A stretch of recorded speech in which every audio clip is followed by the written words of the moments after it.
The Bentley's tires crunched over a fresh dusting of snow, the sound unnaturally loud in the silent, holy hush of Christmas Eve. Inside the cocoon of heated leather and the soft hum of a classical adagio, Ethan Croft stared out at the glittering, empty streets, a king surveying a kingdom that felt utterly barren. The passenger seat beside him, where a car seat should have been, was stacked with ridiculously expensive, perfectly wrapped gifts for his 6-year-old daughter, Chloe. Each one was a monument to his failure, a shiny apology for his absence. He was a millionaire who couldn't buy the one thing that mattered, a moment of peace from the grief that had been his constant companion for 3 years. He was about to accelerate through a green light when a flicker of movement in the alleyway beside a shuttered bakery caught his eye. A figure, hunched and shivering, was half inside a dumpster, digging with a frantic, desperate energy. The sight was a jagged rip in the picturesque scene of twinkling lights and fresh snow. On any other night, he might have driven on, a pang of guilt quickly suppressed by the relentless pace of his own life. But tonight, the hollow ache in his own chest recognized a kindred desolation in hers. He pulled over, the Bentley idling with a purr that seemed obscene in the circumstances. He watched for a moment longer, the ghost of his wife's voice whispering in his ear. "See them, Ethan. Really see them." With a sigh that fogged the cold window, he killed the engine, stepped out into the biting air, and walked toward the alley, his Italian leather shoes sinking into the grimy snow, wholly unprepared for how this single act of reluctant compassion was about to shatter his world and put it back together again. The woman didn't hear him approach. Her world had shrunk to the frozen metal of the dumpster and the desperate search for something, anything, to silence the gnawing hunger in her belly. She was wrapped in layers of threadbare fabric, a tattered gray scarf covering most of her face, but Ethan could see her eyes, wide, terrified, and a startling shade of sea green that seemed to hold an ocean of past pain. "Excuse me." Ethan's voice, usually accustomed to giving commands in boardrooms, was uncharacteristically soft. She jolted backward as if electrocuted, stumbling over a discarded crate. A small, half-frozen apple rolled from her numb fingers. Her eyes darted toward the exit of the alley, calculating escape, but her body was too weak, too cold to move quickly. She raised her hands in a feeble gesture of defense, and Ethan's heart clenched. He saw not a homeless nuisance, but a human being conditioned to expect threat from every corner. "I'm not going to hurt you," he said, slowly removing his own cashmere gloves, a pointless, absurd gesture. "It's Christmas Eve. Can I buy you a meal? Somewhere warm." She stared at him, her breath pluming in the air like a ghost. The suspicion in her eyes was a solid wall. He was just another man in an expensive coat, and her world had likely been broken by men like him. "I don't want your money," she whispered, her voice raspy from disuse and the cold. It was a statement of defiance, of a pride that had been battered but not wholly extinguished. "I'm not offering money," Ethan said, the words coming to him without forethought. "I'm offering a warm dinner. For me. I hate eating alone on Christmas Eve." It was a lie, but one born of a sudden, startling understanding. Charity would push her away. Shared humanity might not. She studied him again, and for a fleeting moment, he saw the intelligent, assessing woman behind the layers of grime and hardship. The silence stretched, broken only by the distant chime of a church bell. "My name is Ethan," he added. Another long pause. Then, a barely perceptible nod. He led her to the car, opening the passenger door. She hesitated, looking at the pristine cream leather as if it were a sacred altar she was forbidden to touch. I'm dirty," she murmured, a flush of shame coloring her wind-chapped cheeks. "It's just a car," he said, and for the first time in years, he meant it. He drove to the only place he knew would be open, a quiet, upscale hotel restaurant. The host's eyebrows shot up as the disheveled woman shuffled in behind Ethan, but one look from Ethan, a look that had made seasoned executives quail, silenced any protest. They were seated in a quiet corner. Over a bowl of steaming potato leek soup, she began to thaw, both physically and emotionally. She kept her eyes down, her manners oddly refined despite her circumstances. She ate slowly, savoring each spoonful as if it were her first and last. Ethan didn't press. He just sat, the silence between them strangely comfortable. He found himself talking, the words spilling out to this stranger in a way they never did to his therapists or well-meaning friends. He spoke of his wife, Isabella, her laughter, her love for Christmas, the cancer that stole her away. He spoke of his daughter, Chloe, and his terror that he was failing her, that his grief had built a wall between them he couldn't scale.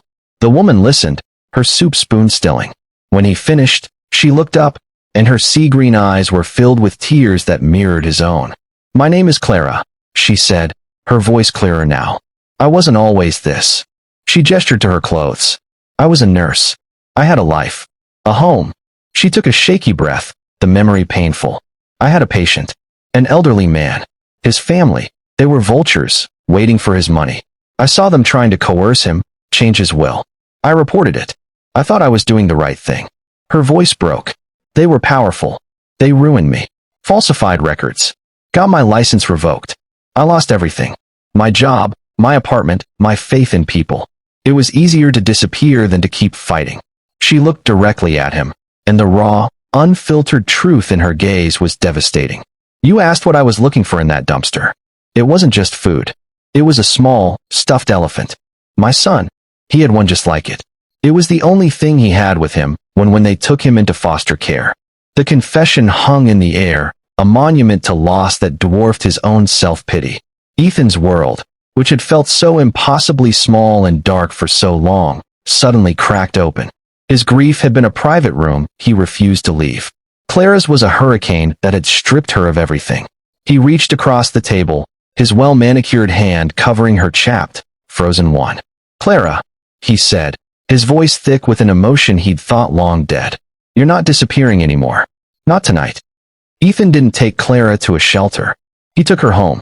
His penthouse apartment, a monument of minimalist design and cold luxury, had never felt less like a home than it did when he ushered her inside.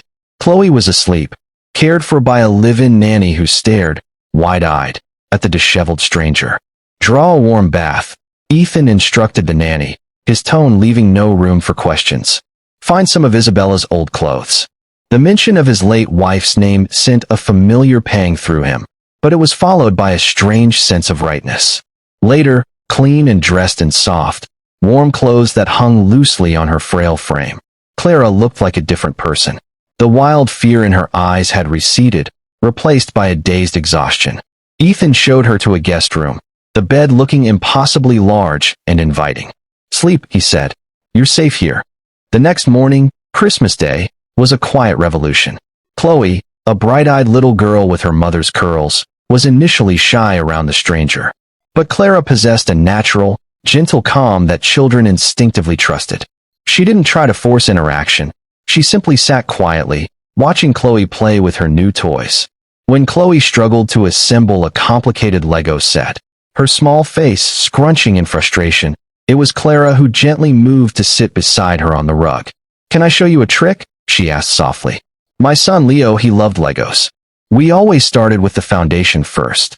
With a patience and kindness that spoke of her past as both a mother and a caregiver, she guided Chloe's small hands. Ethan watched from the doorway, his throat tight. He saw the wall around his daughter's heart, a wall he'd been unable to breach, begin to crumble under Clara's quiet attention. For the first time since Isabella's death, the house didn't feel like a museum of their loss. It felt, however faintly, like a home. That was the beginning. Clara stayed, not as a charity case, but as a friend, a nanny, a grounding force. Ethan hired the best lawyers money could find. It was a long, arduous fight, but with Ethan's resources and Clara's unwavering truth, they cleared her name. The family that had ruined her was held accountable. Her nursing license was reinstated. But a greater victory came in a family court months later. With Ethan by her side as a character witness, her stability and restored life a testament to her resilience, Clara was granted supervised visits with her son, Leo. The day she was reunited with the small, quiet boy was the day Ethan saw her truly smile for the first time, a transformation so beautiful it stole his breath. The years flowed on. Clara never left. She became the heart of their home, the bridge between a grieving father and his daughter. She and Ethan, bound by their shared history of loss and their mutual love for Chloe, found a deep, abiding love for each other, a love built not on passion alone, but on profound respect, healed wounds, and the joy of building a new family from the ashes of the old. One Christmas Eve, 10 years after that fateful night in the alley, they stood together in their living room, now warm and lived in, decorated with a joyful chaos of homemade ornaments. Chloe, now a vibrant 16-year-old, was teaching a 10-year-old Leo how to properly hang tinsel. They were waiting for the guests to arrive for their annual Christmas party, a party that always included a fundraiser for a local shelter for women and children. Ethan slipped his arm around Clara's waist, pulling her close. He looked at their family, a family forged not by blood, but by an act of kindness on the darkest night of the year. "You know," Clara said softly, leaning her head on his shoulder, her eyes on their children. "I thought I had lost everything that night. I was digging through the trash for a memory of my son, believing I had nothing left to give. I never imagined I'd find a new life, a new love, and a reason to hope again in the process." Ethan kissed her temple. "And I," he whispered, "was a rich man driving a hollow life. I thought I was stopping to help a woman in need, but I was the one who was saved. You didn't just find a stuffed elephant that night, Clara. You found us. And we found you." Outside, the snow began to fall again, blanketing the world in a soft, peaceful white, a silent witness to the transformative, redemptive power of a single, compassionate act that forever changed their lives, and taught them that the greatest wealth of all is the love we give, and the family we find, when we dare to see the humanity in another's pain.